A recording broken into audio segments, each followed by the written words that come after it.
बहुत होगे तुम। हमारे देश में भी एक वर्ग ऐसा है जो आज खुश तो बहुत होगा, क्योंकि उसने हमारे देश की राजनीति को बैलगाड़ी के युग में धकेलने की कोशिश की है। आज प्रधानमंत्री नरेंद्र मोदी ने 418 दिनों के बाद देश की संसद द्वारा पास किए गए कृषि कानूनों को वापस लेने का ऐलान कर दिया। और बहुत सारे लोग इसे मोदी का मास्टर स्ट्रोक कह रहे हैं, बहुत सारे लोग इसे किसानों की जीत कह रहे हैं, विपक्षी दल इसे अपनी जीत मान रहे हैं, खालिस्तानी इसे अपनी जीत कह रहे हैं, और देश का टुकड़े टुकड़े गैंग भी आज तालियां बजा रहा है। तो आखिर ये किसकी जीत है और किसकी हार? अगर कृषि कानूनों को वापस लिया जाना किसानों के लिए खुशी की बात है, तो उन परिवारों को याद करने का भी दिन है जिनके अपने इस एक साल के दौरान पुलिस, गोदी मीडिया, मौसम की मार का सामना करते हुए शहीद हो गए। आज उन 700 किसानों को याद करने का दिन है जिनके लिए आज भी इस देश के प्रधानमंत्री ने एक शब्द नहीं कहा।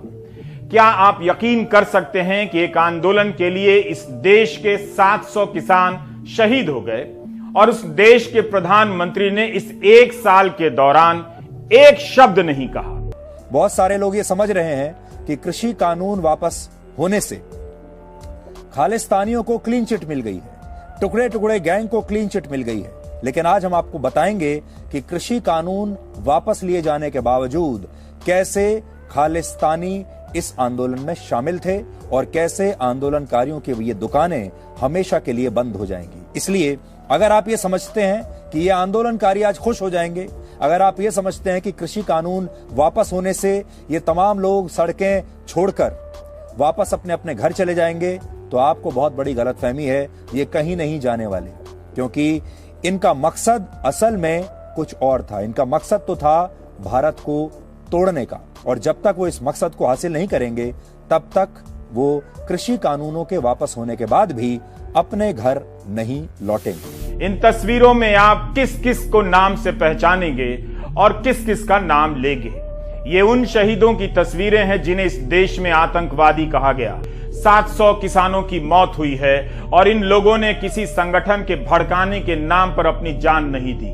ग्वालियर के सरदार सुरेंद्र सिंह तो भाजपा के ही कार्यकर्ता थे, आजीवन बीजेपी के लिए काम करते रहे, लेकिन आंदोलन में क्या गए, बीजेपी के लिए बेगाने हो गए। उनकी मौत पर भी बीजेपी ने शोक नहीं जताया। किसान आंदोलन के दौरान अलग अलग कारणों से मरने वाले किसान छोटे किसान थे, लेकिन इन्हें पिज्जा खाने वाला किसान बताया जाता रहा। जो लाल किले पर चढ़ गए थे उस दिन, अपना झंडा लहरा लिया था, आज ये सारे लोग बहुत खुश हैं।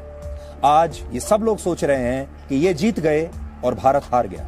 आज ये सारे लोग ये सोच रहे हैं कि इस तरह की अराजकता फैलाकर इस देश को झुकाया जा सकता है और संसद में पास किया हुआ बिल भी वापस लिया जा सकता है अगर इस तरह की हरकतें की जाएं तो। इसलिए ये लोग खुश हैं और ये आज के दिन को अपनी बहुत बड़ी जीत मान रहे हैं। अंग्रेजों ने हाथ और पांव में बेड़ियां पहनाई, लेकिन आजाद भारत की सरकार ने कीले गाड़ दी ताकि किसानों के पांव ठहर जाएं। भारत का किसान जो हर दिन अपने खेतों से कांटे निकालता रहता है, सरकार के बिछाए इन कांटों को झेल गया। प्रधानमंत्री किसानों को समझ नहीं रहे थे, बल्कि अपनी ताकत समझा रहे थे कि सरकार चाहे तो ऐसा ऐसा कर सकती है। किसानों के दिल्ली आने के रास्ते में बड़े बड़े बोल्डर लगा दिए गए, कंटेनर लगा दिए गए ताकि उसे पार कर किसान दिल्ली ना आ सके। किसानों को दिल्ली आने नहीं दिया गया। किसानों ने देख लिया कि लोकतंत्र का रास्ता जाम कर दिया गया है। आज किसानों ने जाम से परेशान इस लोकतंत्र का एक छोटा सा रास्ता खोल दिया है। टुकड़े टुकड़े गैंग सिर्फ अखबारी बात नहीं है, ये वाकई में है। खालिस्तान का जो लोग थे, उनकी मौजूदगी इस आंदोलन में थी। हम पहले भी कहते आए हैं और हम आज भी कह रहे हैं कि ये रहेगी। और आज आप हमारी बात याद रखिएगा, ये लोग पूरी कोशिश करेंगे कि ये आंदोलन आगे भी चलता रहे, क्योंकि ये कृषि कानूनों को लेकर आंदोलन था ही नहीं, ये आंदोलन किसी और चीज को लेकर था। टूल किट का बवाल खड़ा किया गया कि अंतर्राष्ट्रीय ताकतें देश के खिलाफ लगी हैं। 20 साल की दिशा रवि के साथ क्या हुआ? गोदी मीडिया को आगे कर एक भीड़ खड़ी की गई किसानों के खिलाफ। गोदी मीडिया के जरिए पहले मिडिल क्लास को किसानों के विरोध में खड़ा किया गया, फिर उस मिडिल क्लास को महंगाई से मरता छोड़ दिया गया। जानने की बात तो है कि केवल कानून वापस हुआ है या इस आंदोलन को लेकर नजरिया भी, जिस नजरिए में आंदोलन के प्रति घृणा थी, क्या वो भी वापस हुई है? Do you get my point? Is it Too much democracy to want to speak in English in India. आज प्रधानमंत्री मोदी ने दो बड़ी बातें कही।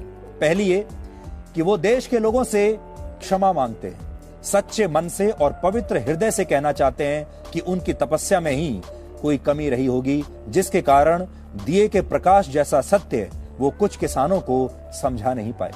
दूसरी बात उन्होंने ये कही कि इन कृषि कानूनों का विरोध किसानों का एक वर्ग ही कर रहा था, लेकिन सरकार के लिए ये वर्ग भी महत्वपूर्ण था। इसलिए कृषि कानूनों के जिन प्रावधानों को लेकर उन्हें ऐतराज था, सरकार उन्हें अब बदलने के लिए तैयार है और इन कानूनों को 2 साल तक होल्ड पर रखने का भी प्रस्ताव सरकार ने दिया था।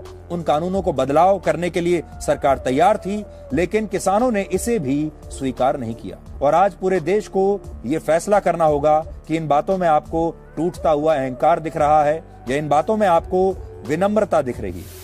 जिन किसानों को साल भर आतंकवादी कहा जा रहा था, उन्हें कब दिए के प्रकाश जैसा सत्य समझाने की कोशिश हुई? कब? जनवरी के बाद से सरकार ने किसानों से बात नहीं की है। तपस्या किसानों ने की, लेकिन प्रधानमंत्री कह रहे हैं उनकी तपस्या में कोई कमी रह गई। 700 किसानों ने जान दी, लेकिन तपस्या प्रधानमंत्री कर रहे थे। शायद तपस्या में इस बात की कमी रह गई होगी कि कीलें कम बिछाई गई, सर कम फोड़े गए, किसानों पर जीपें कम चलाई गई। अगर बात तपस्या और नीयत की होती तो यह बात किसानों को बुलाकर भी कही जा सकती थी, लेकिन प्रधानमंत्री ने इसका ऐलान भी एक तरफा तरीके से किया, अचानक किया। जिस तरीके से अध्यादेश के जरिए यह कानून लाया गया था, अचानक लाया गया था।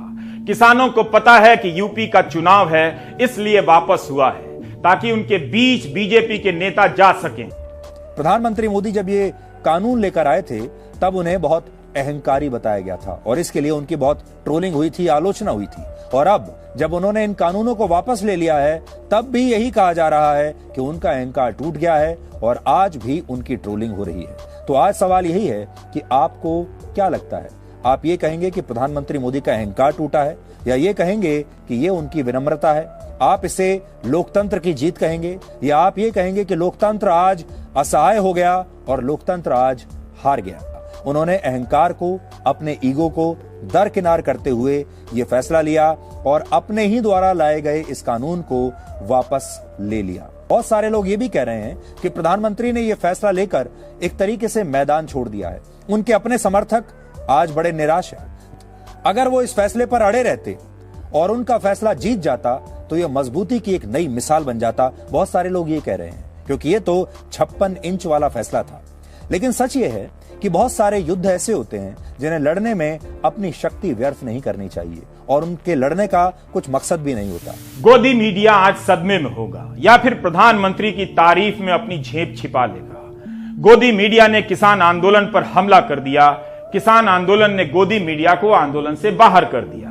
आज गोदी मीडिया करे तो क्या करे, बोले तो क्या बोले। हम उस भारत से आते हैं जहां मीडिया का एक छोटा सा हिस्सा भारत में लोकतंत्र को बचाता है। हम उस भारत से आते हैं जहां गोदी मीडिया भारत के लोकतंत्र की हत्या करता है। पश्चिमी देश जो खुद को लोकतंत्र का चैंपियन मानते हैं, वहां भी कानूनों को इस तरह वापस लेने की परंपरा नहीं है, लेकिन यह परंपरा आज से भारत में शुरू हो चुकी है। किसानों ने आज आपको लोकतंत्र वापस किया है।